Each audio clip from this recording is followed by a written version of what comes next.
Oh, speaking of your manager, though, I wanted to ask you. He has stated that Arsenal have won the biggest trophy in the last 7 years because they've made it back into the Champions League this year. Is he serious that top four is a trophy, or is there a bit of trolling in there? Do you think from Pep Guardiola? How do you see it as a City fan? Listen, Arsene Wenger was the one that made this thing about the top four being the massive achievement and sometimes more important than winning cups and stuff like that. Pep said it a few times over the years, not just this year, about we celebrate when we get in the Champions League because of the owners and the money and things like that. I mean, as a football fan point of view, it's a sad state of affairs when you like to think that that's what people go for rather than trophies. But you've got to be realistic and realise that the money in football runs the game. So they want to be at the top table. So to them, getting in the Champions League and being at the top table, if you're not there, is a big achievement. It is. The season Arsenal have had, been top of the league for 250 odd days or whatever it is, to finish the season with nothing but Champions League, then I'm sure the Arsenal fans will try and spin that into something positive. But if you've been every game watching Arsenal home and away and you finish the season with nothing after the roller coaster you've been on this season, you're not going to be happy with that. Yeah, and it kind of there's been a big debate this week, and I wanted to ask you this. I'm not even sure who started it now because I've seen every channel in the world debate it, so I wanted to run it by you. Man United finished third or fourth and win with the Carabao Cup. Is that a better season than Arsenal challenging for the league title? Because there's a big debate that challenging for the league title but winning nothing is a better achievement than coming third or fourth and winning a League Cup and maybe an FA Cup as well. How do you see it? What's your perspective on that? To be honest, I don't get into this we've had a better season than you thing. I think if you're a Man United fan and you've been to Wembley and you've watched your team lift a trophy and you finish in the top four after the last few seasons you've had as a Man United fan for what you should be having as a Man United fan, you're going to be happy. And if you're an Arsenal fan and you finish in the top four after the season you've had, where last season you failed to get in the top four and you thought it was going to be a long season, I think they've got to be happy. And I think there's far too much rivalry about concentrating what other people are doing and is their achievements better than yours. But me as a match-going fan of Man City go home and away, I only care what happens with me this season. And I've been to 50 games this season already, home and away, 50. And my best days of the season are still to come. So if we finish with a trophy, somebody said to me the other day, if you won the Premier League and won the Premier League and the Champions League, and you lost the FA Cup to Man United, that'd be a bad season because you didn't win the treble. I said, hold on a minute. All of a sudden, the fucking treble now becomes the most important thing in the world. But for the last 20 years, every football fan has said to me, champions of Europe, you'll never sing that. So if we win the Champions League and the Champions League only, that is an outstanding season for Manchester City Football Club. Outstanding. And nobody can take that away with your shit analogies about trebles. No one in Manchester City is mentioning a treble. I've said it to you before, Terra. One game at a time. We were 8 points behind Arsenal. And this shark was going to get blown up. You've seen the ending of Jaws when the shark gets blown up. And we're top of the league. Best team in the league. Financial abomination. One horse race. All that shit that AFTV was saying. And all I said to him was, there's blood in the water and there's a shark right behind you. And the fucking arses fell out. And then last week, we're coming to the Etihad. Don Robbie had to walk round the Etihad, yeah, for a team that are top of the league, by the way, who was 8 points clear, had to walk around the Etihad and say to people in every country that support Arsenal, please believe that this team can do it tonight. So is that a man that's fucking confident in winning the title? Yeah. Because I walked around the Emirates, stood there in front of them all and said, there's blood in the water and there's a shark behind you and fucked off. I didn't have to beg the fans in Singapore to go and pray. And I didn't have to beg the fans in Malaysia to hang the lucky underpants out so they get a result at the Etihad. By the way, you got fucking hammered.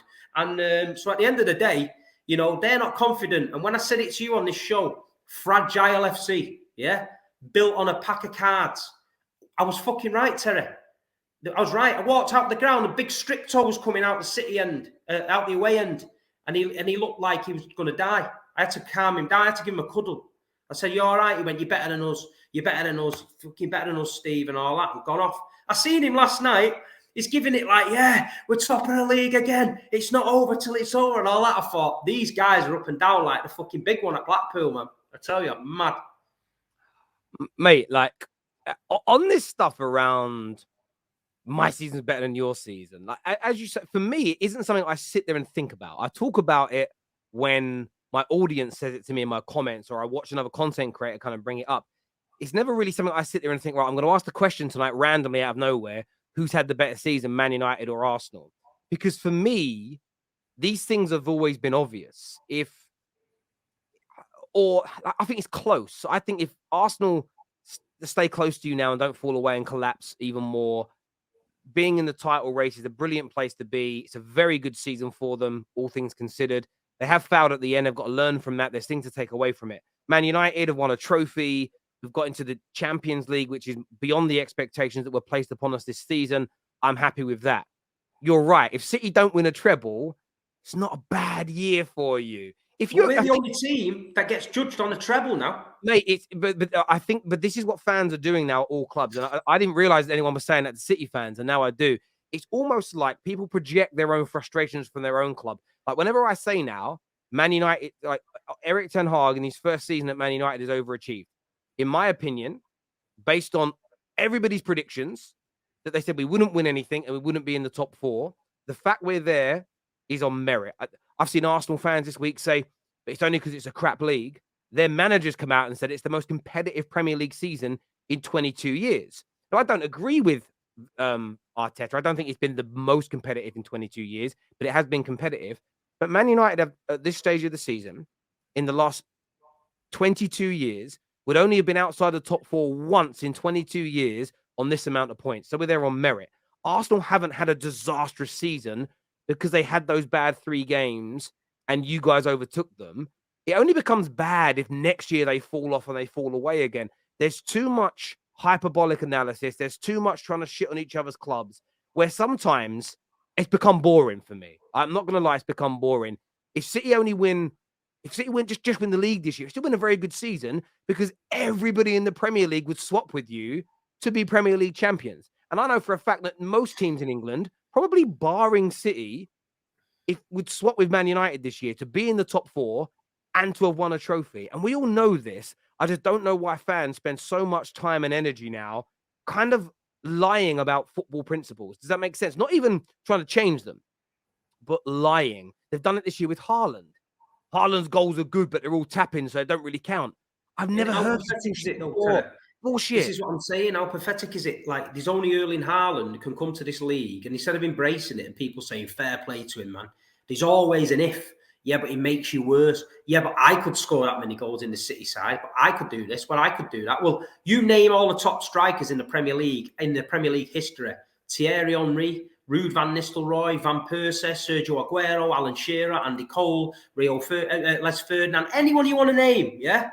And he's beat them all.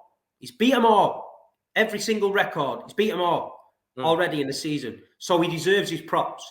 So all this nonsense about tappings, it doesn't matter. Because if you tap it in at the back post and you win 1-0, you still win 1-0. If you hit it from 30 yards and it flies in the top corner, you still win 1-0. So, listen, I'm enjoying watching the best number 9 in the world. He's probably going to be the best number 9 I've ever seen. And, yeah, life's good on the blue side of Manchester at the minute. We can't lie. I get that. Someone here says I'm a weird guy because it's called rivalry. I get the rivalry. And maybe I'm an old man. Maybe that's just what it is. Maybe I'm old and maybe I don't get it. But the banter's shit. You say it. You say fucking boring, draining, childish fucking shite banter. You turning round to a City fan, if they win the Premier League and Champions League, and if your banter's going to be, but it's a shit season because you didn't do the treble, it don't hit hard, bruv. It's awful. Let me tell them people, 25 years ago, when I was at Main Road getting slapped up off fucking Doncaster Rovers or something like that, and somebody said to me, you know, you're in this position now, watching this football with this striker, and I thought you were just deluded. Do you know what I mean? So for me, personally, I don't care what happens. You can't drag me back down to them levels of hell I've already been in. So every season for me in the Premier League's a bonus. So 100%. This here is right. I love you, Terry. Thank you. I love you too. But rivalry, we hate City. Yes, but then say something in banter or in the discourse that rattles the City fans up and actually gets them. Because if an Arsenal fan says to me, if we win the FA Cup as well, and an Arsenal fan or a Liverpool fan says to me, and I state that I think we've had a massively overachieving first season with Ten Hag, and they go, no, you haven't. It doesn't hit me because I know there's no amount of banter that takes away the success of this season for Manchester United. You've got to find something that makes me rattled, i.e., Noel Gallagher saying that Fergie never invented anything in football and never won in another country. I'm not going to lie. That was good from Noel Gallagher because that got me rattled. I mean, it's completely and utterly wrong. Listen, I love Noel Gallagher, like one of the I wouldn't say he's not the best half of Oasis, but he was class. But that got me. That was a good bit of banter from him, though. You know, saying that a double, a Premier League European Cup double, isn't a good achievement. It don't hit hard, bro. That's all I'm saying. Get on this, yeah. Shit. On Saturday, Fulham, yeah. Gene Gallagher, Liam's son, was supposed to come to the match with me, yeah. So if he's watching, yeah, he knows. He was pissed up, yeah. Him and his bro, pissed up, supposed to come to the match with Big Steve. They rang me at 12 o'clock. Oh, we're just getting out of bed and that. I said, yeah, but you're going to miss the kickoff. You ain't going to get to Fulham at this time. So I sold the tickets, right? Next time, whatever, let them get in bed. When I got in the ground, yeah, Noel Gallagher was 2 seats in front of me. Could you imagine how awkward that would have been?